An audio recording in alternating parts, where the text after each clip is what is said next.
So thank you very much for being here. This webinar is part of a larger campaign taking place in every PSAC region aimed at raising awareness around violence in our members' workplaces. Before we start the presentation, I just want to say a few words about how the webinar will work. I'll be giving a presentation that will last for about 45 minutes. You'll notice that sometimes during the presentation I'll be mentioning handouts. The handouts can be downloaded from the tab on the right side of your computer dashboard. But don't worry about it because we'll only be making reference to them. And tomorrow you will be emailed a copy of the handouts at your email address that was provided when you registered. Any questions that you have can be submitted using the question function on the dashboard. Simply press the little plus sign or arrow next to the question tab. Then type your question and press send. You can submit questions during the presentation or at the end. We will do our best to address as many questions as time permits. If we don't get to your question, please be assured that I will be answering all questions with you personally and directly. Because there are so many participants tonight on the call, you will stay muted throughout the webinar. So let's get started with the presentation.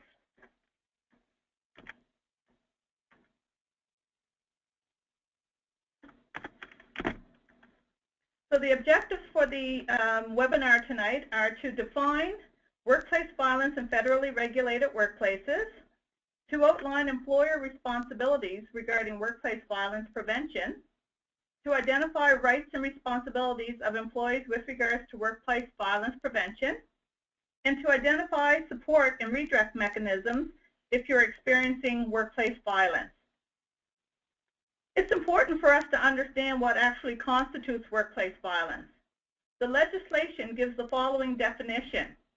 Workplace violence is defined as any action, conduct, threat, or gesture of a person towards an employee in the workplace that can reasonably be expected to cause harm, injury, or illness to that employee. Sometimes there is a misuse of terms.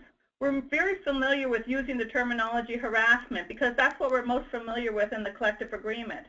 Our collective agreements don't speak to workplace bullying. So harassment and or bullying, sometimes people say they don't equal workplace violence. Sometimes we say that harassment and or bullying may be linked to workplace violence. Again, sometimes we say that violence may equal behavior that has criminal, but you should know that that workplace violence, if it was something that would have happened to you outside of the workplace, it would be considered, that you would consider to be criminal, and it happened in the workplace, it constitutes workplace violence. So for example, if someone destroyed your personal property at home or defaced your home in any way, you would not hesitate to contact the police. But when things happen in the workplace, we expect that the employer will take care of the matter, and they should. But it all constitutes workplace violence. Most workplaces have harassment and or bullying policies. When employers or when workplace violence occurs at a workplace, violence policy should be triggered. Under human rights legislation, harassment is linked to human rights related grounds such as gender, race, ability, sexual orientation, all the prohibited grounds that we have outlined in the Canadian Human Rights Act. Some collective agreements also protect against personal harassment, or if it falls under the health and safety provisions as well. Here are a couple of points for you to remember regarding the definition. There is sometimes confusion between the definition of bullying and harassment. This is because there's a lot of overlap. In the handout, is there a difference between bullying and harassment? We actually look at some of the overlap. Let me give you a few examples. So with harassment may have a very strong component, like contact and touching or intrusion into a person's personal space or possession of their damaging to their possessions in the workplace. You need to know that workplace bullying is always or almost always exclusively psychological. It may become physical later on. Harassment, again, as we talked about, is usually linked to one of the prohibited grounds of discrimination found in the Canadian Human Rights Act. Although bullies are deeply prejudiced people, things like sex and race and gender or sexual orientation may only play a small part. It's usually a response based on the perception of a person being potentially a potential threat to the bully. Again, everybody can normally recognize harassment when it occurs, especially if there's violence or an assault that takes place. But very few people will recognize bullying. So again, I would ask that tomorrow when we send the document to you, is there a difference between harassment and bullying, that you review some additional examples that are given in that handout. However, it is important that we don't get hung up on terminology. If you experience bullying and/or harassment, your union representative will work with you to find the right recourse depending on the situation. Feel free to go to your local representative, your local steward, local president, and/or your component officer can also provide that representation to you. So let's refer back to the definition of workplace violence for a minute.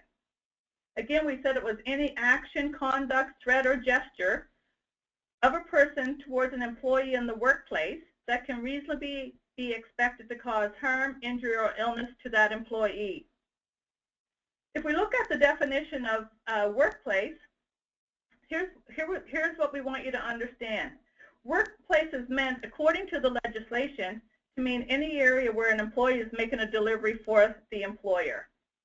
It's also any location where an employee is providing a service under the employer's direction. So it could be your office, it could be a client's home if you are someone who visits clients in their home, like counselors for Department of Veterans Affairs or parole officers. It could also be while you're attending meetings at a hotel. It could also be any mode of transportation where the employee is in travel in the course of their business, like a plane or a train. It does not include parking lots that are not controlled by the employer or modes of transportation outside working hours, like you're commuting to and from work. It does not include locations hosting non-mandatory recreational activities sponsored by the employer, such as a company picnic. Now, we heard the examples before about when many times employers are always encourage employees to participate in United Way campaigns or kickoff days. They're recreational activities that the employer encourages employees in the workplace to participate in, but it may not be a mandatory recreational activity. I would always suggest to a worker that they get clarification from the employee as to whether or not the recreational activity is mandatory or not. Many employers give members or workers to sign leave forms before going off to the recreational activity. And they tell them, when you return, we'll rip up that leave form. That's just the employer's way of protecting themselves. Okay? So make sure that you understand whether or not any non-recreational activities are considered to be mandatory or not. You'll want to have that clarification to happen. Again, if we go back to the definition on workplace violence, it talks about a threat or a gesture of a person towards an employee in the workplace. You should know that the term person is not defined in the Canada Labour Code, but in Regulation 20 of the Canada Occupational Health and Safety Act, person is defined as, for that purpose, it's defined as meaning others in the workplace as well as any individuals an employee may come into contact with while working, like the general public or people who are contracted service providers for the employer. Here are some examples of workplace violence. It can be physical, psychological assault, such as swearing, screaming, threats, name-calling, fist shaking. These are some of the things that I've heard. Physical assault, such as hitting, unwanted touching, pushing, or physically blocking a person from leaving a particular area, damaging their property, throwing things. So I'm sure that you, as PSAC members working in federally regulated workplaces, have your own examples. The Guide to Violence Prevention in the Workplace, it's a wonderful document. It was created by Labour Canada, who's the enforcement body for the Canada Labour Code. The purpose of the Canada Labour Code is to prevent accidents and injuries to health arising out of, linked with, or occurring in the course of employment at federally regulated workplaces. So Part 2 of the Canada Labour Code deals with occupational health and safety. It covers the matter of violence in the workplace. If you refer to Section 125(1), paragraph Z16 of the Canada Labour Code, it says employers must take the prescribed steps to prevent and protect against violence in the workplace. Part 20 of the Canada Occupational Health and Safety Regulation outlines the procedures for violence prevention in the workplace. That regulation came into effect just 7 years ago, but as we've seen in reference to in the Canada Labour Code under Section 125, the employer's responsibilities, there was protection there before for workers working in federally regulated workplace. Protection that said that employers must prevent against violence in the workplace. The Guide to Violence Prevention in the Workplace is for employers and for health and safety committees to ensure that violence prevention measures are properly implemented. Here's a few other points to remember regarding workplace violence. That the employer must, in developing and posting a policy on workplace violence prevention, so that all employees are aware of what preventive measures are put in place for their protection in the workplace. You have to be looking at addressing factors that contribute to workplace violence, such as bullying, teasing, and aggressive behavior. Communicating information to the employees regarding factors that contribute to workplace violence is very important, because the plan that your employer or the policy that your employer would have in place to provide for prevention against workplace violence can be a wonderful document, can be really the Cadillac of policies in the workplace, but if it's not communicated to the workers at the grassroots level, then we have some serious issues. Section 126(1)(g) and J outline the employer's legal responsibilities to provide that information. Assisting employees who have been exposed to workplace violence is also an employer responsibility. There's inherent risks. Let's understand that we do have some employees or some members in the PSAC who are our members, and they work in positions where there is inherent risk of violence.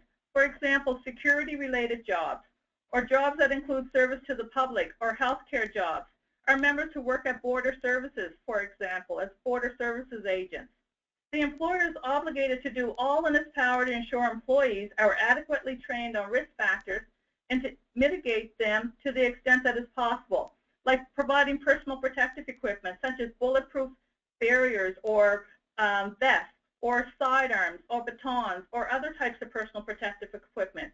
It also includes posting signs about consequences of violence behavior or dealing effectively with workplace bullying and harassment. It's the employer's responsibility. The employees also have responsibilities. Well, the Regulation 20, actually outlines some of the responsibilities that employees have in the workplace with regards to preventing violence at work. They have to read and become familiar with the violence policy or the workplace policy on violence prevention in the workplace.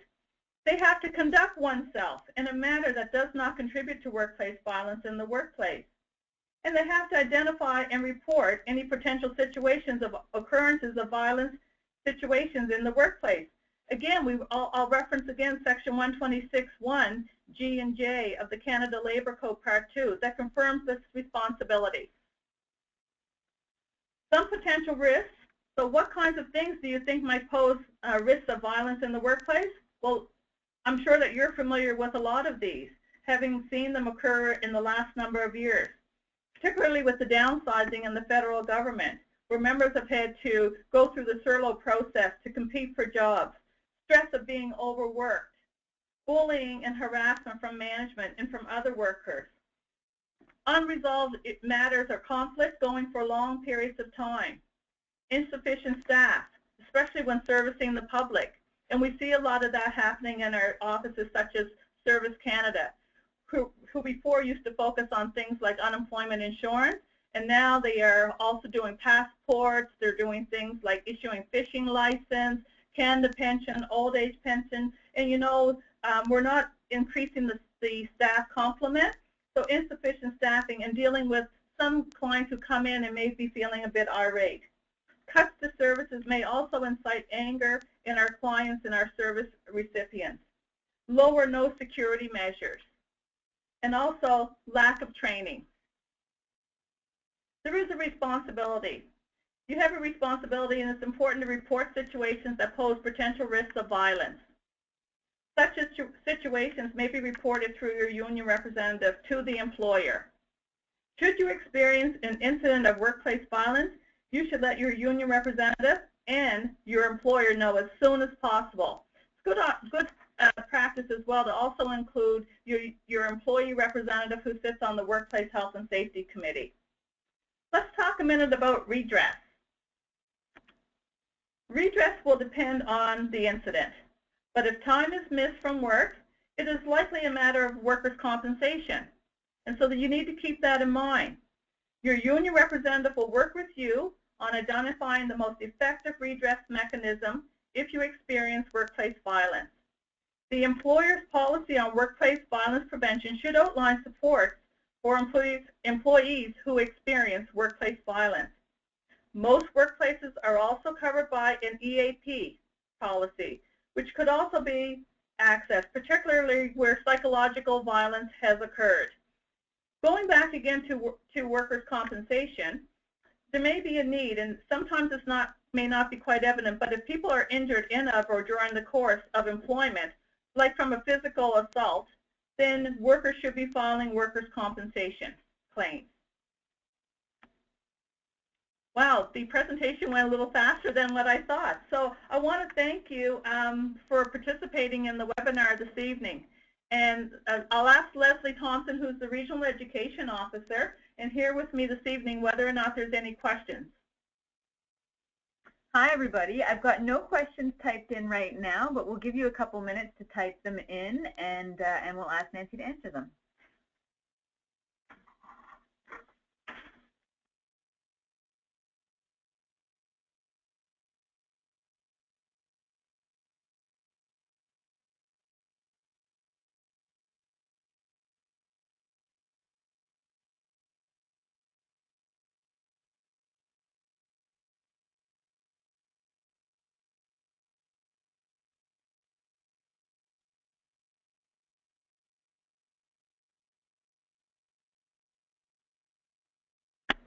All right, so we have a question from Chris Deliberatory. Thanks, Chris. So the question is, who investigates workplace violence complaints? Thanks, Chris, for the question. And actually, it's a really good question. If a worker, a member of the PSAC or a worker files a complaint utilizing Regulation 20 of the Canada Occupational Health and Safety Act, the legislation actually outlines who conducts the investigation. If we reference in the guide on violence prevention in the workplace and also the Regulation 20 guide, Section 20.9 of the guide talks about who actually conducts that investigation. Once the complaint is received from the employer, the regulation says that the employer must then hire a competent person. A competent person is someone, and according to the definition in the legislation, is someone who's impartial and seen to be impartial by the parties. That's the employer and also the worker and the union. Has knowledge, training, and experience in issues relating to workplace violence. So it's important if you're conducting an investigation on workplace violence, then you should have some knowledge and some training and experience on conducting those types of investigations. It also says that, which is very important, let's make no mistake, this is a health and safety complaint. And so the person who conducts that investigation must have knowledge of the relevant legislation. The relevant legislation being the Canada Labour Code Part 2 and also the Canada Occupational Health and Safety Regulation 20. It would be an asset for that person to have knowledge around other legislation, such as the Canadian Human Rights Act, but it's not a requirement in accordance to the legislation. That person is then, the competent person is what's referred to, would then proceed with conducting the investigation, providing to the employer upon the completion of the investigation a report that would outline recommendations following the investigation. Thank you. Great, thanks a lot, Chris.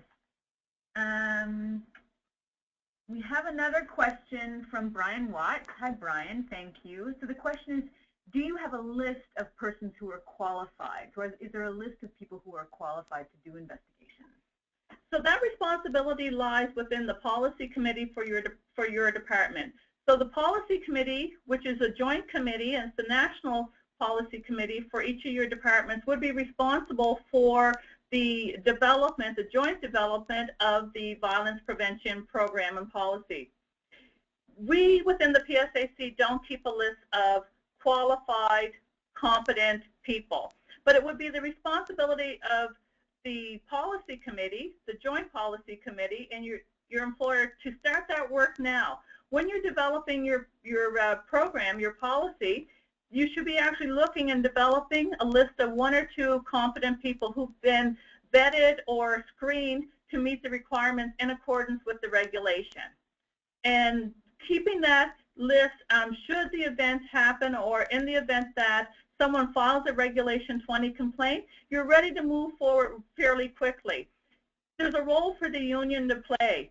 It's important that when the training takes place regarding the policy and the program at the workplace level, that it's communicated to people that we do have we have a list of competent people who have been looked at and we feel meet the requirements in accordance with the legislation. So that if an event occurs, we're ready to move forward fairly quickly in terms of getting into the investigative process. Therefore, the person who files the complaint is not left feeling and waiting weeks and months and extended periods of time before that process begins. We don't want to put people in a situation where victims are re-victimized. Thanks, Brian. All right, so I don't see any more questions. Maybe if anybody has a question, you can just type it in right now.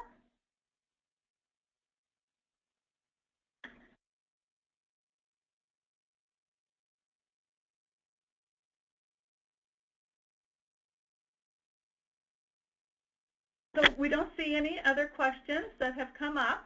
So again, I just want to thank everybody for joining us tonight for the webinar and for your interest in union education as always, and your continued representation of PSAC members at the workplace level. So thank you again. Good evening.